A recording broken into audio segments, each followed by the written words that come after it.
സഹകരണ നയം സംസ്ഥാനത്ത് ചർച്ച ചൂടുപിടിക്കുന്നു. രാജ്യത്താകെ ബാധകമാകുന്ന കേന്ദ്ര സഹകരണ നയം കഴിഞ്ഞ ദിവസമാണ് കേന്ദ്രമന്ത്രി അമിത് ഷാ പുറത്തുവിട്ടത്.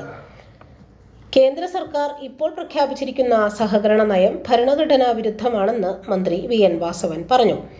പഞ്ചായത്ത് അസോസിയേഷൻ ഹാളിൽ PACS അസോസിയേഷൻ സംഘടിപ്പിച്ച പ്രാഥമിക കാർഷിക വായ്പാ സംഘം പ്രസിഡന്റുമാരുടെ കൺവെൻഷൻ ഉദ്ഘാടനം ചെയ്യുകയായിരുന്നു മന്ത്രി. സംസ്ഥാന സഹകരണ നിയമവും സംഘങ്ങളുടെ ബൈലോയും മാറ്റം വരുത്തണമെന്ന പുതിയ നയത്തിലെ നിർദ്ദേശം തന്നെ ഭരണഘടനയ്ക്കെതിരാണ്.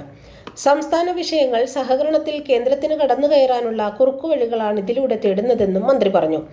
കേന്ദ്ര സർക്കാർ പുറത്തിറക്കിയ ദേശീയ സഹകരണ നയത്തിൽ പുതിയതെന്ന് അവകാശപ്പെടുന്ന കാര്യങ്ങൾ കേരളം നേരത്തെ തന്നെ നടപ്പാക്കിയിട്ടുള്ളതാണെന്നും കേരളത്തിലെ സഹകരണ മേഖലയുടെ വൈവിധ്യവും ശക്തിയും ലോകത്തിന് തന്നെ മാതൃകയാണെന്നും മന്ത്രി പറഞ്ഞു. PACS association president V. Joy MLA അധ്യക്ഷത വഹിച്ച ചടങ്ങിൽ Kerala bank president Gopi Kottamurickal, Kerala bank director Sabu Abraham, IP Binu, BP Baby, P Harindran എന്നിവർ സംസാരിച്ചു.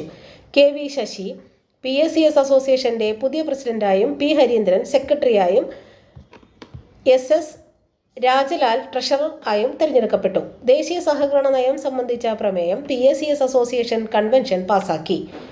കേന്ദ്ര സർക്കാർ ഇപ്പോൾ പ്രഖ്യാപിച്ചിരിക്കുന്ന സഹകരണ നയം ഫെഡറലിസത്തിനെതിരെയുള്ള വെല്ലുവിളിയാണെന്ന് Kerala primary agriculture cooperative society association സംസ്ഥാന കൺവെൻഷൻ അഭിപ്രായപ്പെട്ടു.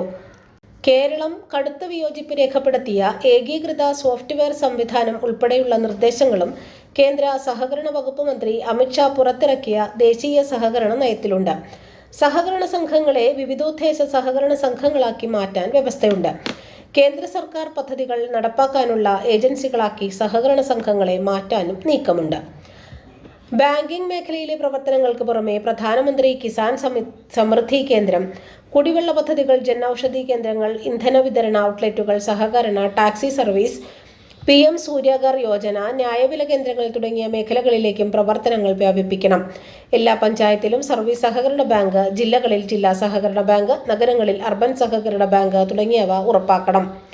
സഹകരണ മേഖലയിലെ വിവിധ തട്ടുകളിലെ മുഴുവൻ പ്രവർത്തനങ്ങളും നിയന്ത്രിക്കാൻ ദേശീയ തലത്തിൽ അപ്പെക്സ് സഹകരണ ബാങ്ക് രൂപീകരിക്കണം. വിവിധ തട്ടുകളിലുള്ള സഹകരണ ബാങ്കുകൾക്കായി ഏകീകൃത ബാങ്കിംഗ് സോഫ്റ്റ്വെയർ സംവിധാനം നടപ്പാക്കണം. സംസ്ഥാന തലത്തിൽ സഹകരണ സംഘങ്ങളുടെ ഡാറ്റാബേസ് രൂപീകരിക്കണം. ഈ ഡാറ്റാബേസ് ദേശീയ ഡാറ്റാബേസുമായി ബന്ധിപ്പിക്കണം. പ്രകടനത്തിന്റെ അടിസ്ഥാനത്തിൽ സഹകരണ ബാങ്കുകൾക്ക് റാങ്കിംഗ് നൽകണം. സഹകരണ എംപ്ലോയ്മെന്റ് എക്സ്ചേഞ്ചുകൾ രൂപീകരിക്കണം. സംസ്ഥാനങ്ങളും കേന്ദ്രഭരണ പ്രദേശങ്ങളും ദേശീയ സഹകരണ നയത്തിന് അനുസൃതമായി സംസ്ഥാന സഹകരണ നയങ്ങൾ ഉണ്ടാക്കണം. സഹകരണ സംഘങ്ങളിലേക്കുള്ള തെരഞ്ഞെടുപ്പുകൾ കൂടുതൽ സുതാര്യമാക്കണം. സഹകരണ ബാങ്കുകളുടെയും സംഘങ്ങളുടെയും പ്രവർത്തനങ്ങൾ വിലയിരുത്താൻ വിദഗ്ധ സമിതികൾ രൂപീകരിക്കണം തുടങ്ങിയ നിർദ്ദേശങ്ങളും പുതിയ സഹകരണ നയത്തിലുണ്ട്. കളമശ്ശേരിയിൽ നിന്നും ആലുവയിൽ നിന്നും 7 കിലോമീറ്റർ ദൂരത്തിൽ ഉച്ചയ്ക്ക് ബജറ്റ് മീൽസ് ഒരുക്കി സ്പൈസ് സ്ട്രീറ്റ് കഫേ, ഒരു 30 സർവീസ് സഹകരണ ബാങ്ക് സംരംഭം. ഓർഡിനറി മീൽസ് 60 രൂപ നിരക്കിൽ, combo meals with chicken parts curry 80 രൂപ നിരക്കിൽ, കോംബോ ബീഫ് മീൽസ് 120 രൂപ നിരക്കിൽ. ഡയൽ 9633651972.